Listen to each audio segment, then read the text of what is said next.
Tirupati court వద్ద ఉద్రిక్తత నెలకొంది. తిరుపతి మహిళా యూనివర్సిటీ అల్లర్ల కేసులో కొందరు ముద్దాయిలను కోర్టుకు తరలించారు. ఈ కేసులకు సంబంధించి కోర్టు మే 31కు వాయిదా పడింది. పులిపర్తి నాని వేసిన ఇంప్లీడ్ పిటిషన్పై ఉన్న హియరింగ్ కేసు కూడా 31కి వాయిదా వేశారు.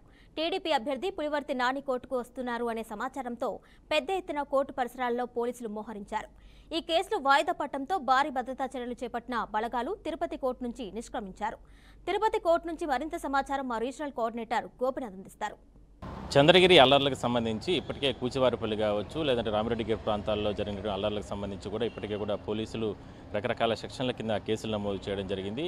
అయితే దాని తర్వాత పోలింగ్ 13వ తారీఖు జరిగిన తర్వాత జరిగిన హింస కాబట్టి దాని తర్వాత మరుసటి రోజు 14వ తారీఖు కూడా ఏదైతే అంటే మహిళా యూనివర్సిటీలో పులివర్తి నాని తెలుగుదేశం పార్టీ అభ్యర్థి పైన దాడి చేయాల్సిన కేసులకు సంబంధించి కూడా ఇప్పటికే 13 మందిని పోలీసులు అరెస్ట్ చేశారు. వాళ్ళందరినీ కూడా కడపకు సెంట్రల్ జైలుకి తరలించడం జరిగింది. అయితే ఈ కేసుకు సంబంధించి ఇప్పటికే కూడా కోర్టుకి అంటే తిరుపతి కోర్టుకి చేరడం జరిగింది. ఇవాళ హియరింగ్ ఉన్న నేపథ్యంలో అంటే కేసుకు సంబంధించిన 2 పార్టీలకు సంబంధించిన కేసులు నమోదు చేసిన నేపథ్యంలో ఇవాళ పెద్ద ఎత్తున ఇవాళ ఉదయం నుంచి కూడా 2 పార్టీలకు సంబంధించి ఒకవైపు తెలుగుదేశం పార్టీకి సంబంధించి చూడొచ్చు మనం ఇదే తిరుపతికి సంబంధించిన కోర్టు ఈ ప్రాంతంలోనే ఇప్పటికే కాసేపటి క్రితం కూడా పులివర్తి నాని తెలుగుదేశం పార్టీకి సంబంధించినటువంటి అభ్యర్థి పులివర్తి నాని వస్తారని చెప్పి అదేవిధంగానే ఈ కేసుకు సంబంధించి ఇప్పటికే కూడా 13 మంది కడప సెంట్రల్ జైల్లో ఉన్నారు. వాళ్ళు కూడా ఈరోజు వాయిదా ఉన్న నేపథ్యంలో వాళ్ళను కూడా భారీ భద్రత కట్టుదిట్టమైన భద్రత మధ్యన తరలించేందుకు కూడా పోలీసులు ఏర్పాట్లు చేసుకోవడం జరిగింది. అయితే ఒక్కసారిగా 2 పార్టీలకు సంబంధించినటువంటి నేతలందరూ కూడా ఇక్కడికి వస్తారు, లేదంటే కేసులో నిందితులుగా ఉన్నటువంటి వాళ్ళందరూ వస్తారన్న నేపథ్యంలో పోలీసులు పెద్ద ఎత్తున ఇక్కడికి చేరుకొని భారీ బందోబస్తు ఏర్పాటు చేయడం జరిగింది. అయితే దీంట్లో ఈ కేసుకు సంబంధించి అంటే 2 పార్టీల మధ్యన బోత్ పార్టీలకు సంబంధించి పెద్ద ఎత్తున గొడవలు జరిగే అవకాశం ఉన్న నేపథ్యంలో ఇక్కడికి వస్తే గాన నిందితులు ఒకవైపు వస్తారు, అదేవిధంగా అభ్యర్థిగా ఉన్నటువంటి తెలుగుదేశం పార్టీ నాయకుడు ఇక్కడికి వస్తారు. అతని మీద దాడి చేసిన వాళ్ళే ప్రస్తుతానికి కడప సెంట్రల్ జైల్లో ఉన్నారు కాబట్టి ఒకవేళ వాళ్ళు వస్తే ఇక్కడ ఇష్యూస్ వస్తాయన్న నేపథ్యంలో లా అండ్ ఆర్డర్ ఇష్యూ వస్తుందన్న పోలీసులు ఇచ్చినటువంటి విజ్ఞప్తి మేరకు ఎట్లా దీనికి సంబంధించి కేసుకు సంబంధించి ఏంటి ఎట్లా జరిగింది ఇవాళ ఇంప్లీడ్ పిటిషన్ వేసాం సార్. నంబర్ అయింది అది 31 తారీఖు వాయిదా వేశారు. అంటే ఏం సార్ అంటే ఎంతమంది దీంట్లో అంటే కేసుకు సంబంధించి అరెస్ట్ అయ్యారు? ఇప్పుడు 13 మంది ఎంత అరెస్ట్ అయ్యారు, ఇంకా అరెస్ట్ చేసే వాళ్ళకి ఉన్నారు.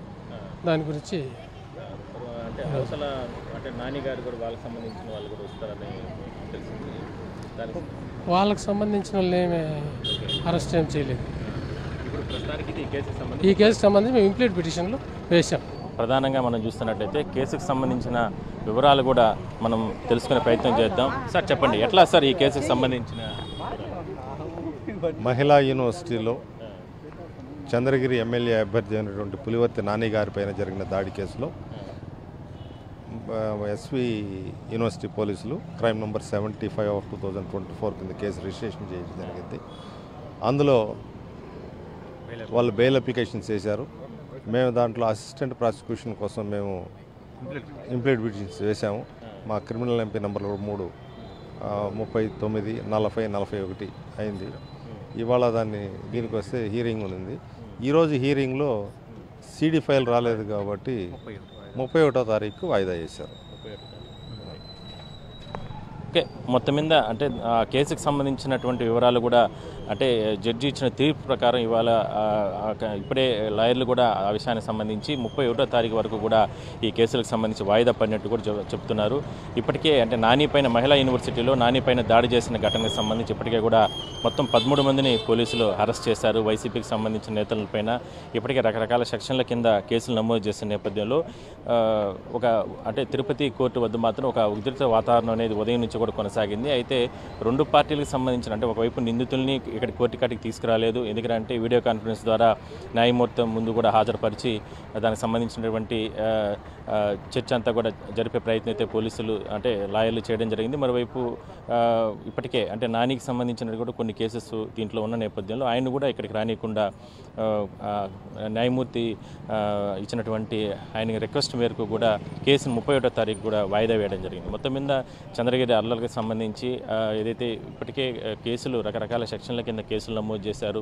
నిన్న కూడా కూసివారిపల్లి కావచ్చు, రామిరెడ్డి గారిపల్లి ప్రాంతాలకు సంబంధించిన కొంతమంది పైన కూడా కేసులు నమోదు చేయడం జరిగింది. అదేవిధంగానే తెలుగుదేశం పార్టీకి సంబంధించిన నేతలపైన కూడా మహిళా యూనివర్సిటీలో అంటే కాంపౌండ్ బయట అల్లర్లకు సంబంధించిన దాంట్లో కూడా దాదాపుగా 37 మందిని కూడా కేసులో నమోదు చేసి కూడా వాళ్ళపైన కూడా పలు సెక్షన్ల కింద కేసులు నమోదు చేశారు. అదే సందర్భంలోనే పులివర్తి నాని కూడా నిన్న ఎస్పీని హర్షవర్ధన్ రాజును కలిసి కూడా ఆయన కూడా కొంచెం ఫిర్యాదు చేయడం జరిగింది. గతంలో అక్రమంగా వాళ్ళపైన కూడా కేసులు నమోదు చేసినట్లు కూడా కొన్ని వీడియోలు కూడా వాళ్ళ ఆ కేసుల్లో అక్కడ లేకపోయినా కూడా ఆ ప్రాంతంలో అల్లర్లు జరిగిన ప్రాంతం లేకపోయినా కూడా వాళ్ళపైన కేసులు పెట్టారంటూ కూడా ఆయన కూడా ఎస్పీకి ఫిర్యాదు చేసిన నేపథ్యంలో ఇది ప్రాధాన్యత సంతరించుకునే అంశంగానే మనం చెప్పుకోవచ్చు. అయితే 31వ తారీఖున తిరుపతి న్యాయస్థానంలో జరుగుతున్న ఈ కేసులకు సంబంధించి ఒక కొలిక్కి వచ్చే అవకాశం అయితే ఉంటుంది.